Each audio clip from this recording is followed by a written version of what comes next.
পরিবারের পক্ষ থেকে জেলা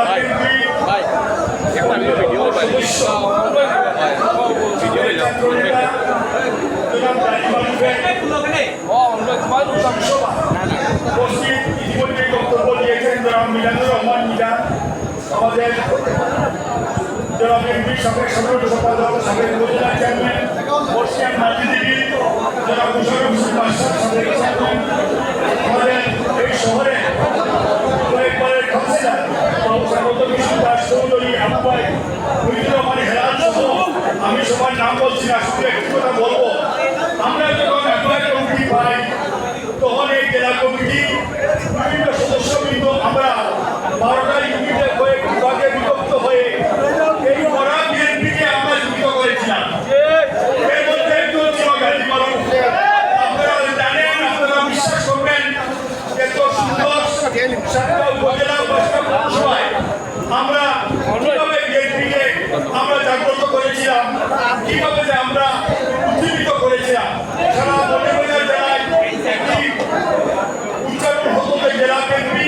এবার আমরা একটা মাঠে ময়দানে গ্রামে প্রান্তরে শহরের অনেকে গলিতে প্রত্যেকটি জায়গায় জেলা বিএনপি কার্যক্রম শুরু হয়েছিল।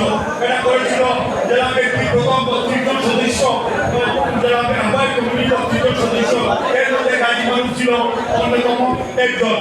আজকে গাজী মারুফ আমাদের সাথে নাই, আমরা তার রুহের মাগফিরাত কামনা করি। একটা কথা বলি, সে এত ভদ্র, এত নম্র এবং এত স্বচ্ছ রাজনীতির সাথে সে জড়িত ছিল। এটা যারা আমার সাথে এই যারা এখানে আমার ডাইনে বাইরের সামনে আছেন তারা সবাই জানেন।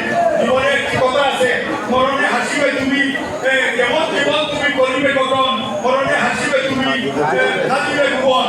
গাজী মারুফ এই জিনিসটি সৃষ্টি করেছিল। আজকে গাজী মারুফ নাই, আজকে সে হাসতেছে, আমরা কাঁদতেছি। আমরা পরম করুণাময় আল্লাহ তাআলার কাছে আমরা দোয়া করি, আল্লাহ যেন তাকে বেশ নসিব করেন। আজকে এই ইফতার মাহফিলে মুশাররফ ভাই, এই ইফতার মাহফিলে আমি একটা কথা বলতে হয়, সূরা হুজরাতের 10 নম্বর না 9 নম্বর আয়াতে একটা আয়াত আছে যেখানে লেখা আছে যে বাইরে বাইরে বিভেদ থাকবে না, দলের মধ্যে বিভেদ থাকবে না, দলের মধ্যে ঐক্য থাকবে। এই বিভেদে আমরা এই বিষয় ভেদাভেদ ভুলে আমরা ঐক্যবদ্ধভাবে কাজ করবো। আল্লাহ যেন আমাদেরকে সেই তৌফিক দান করেন। ধন্যবাদ। আমিন।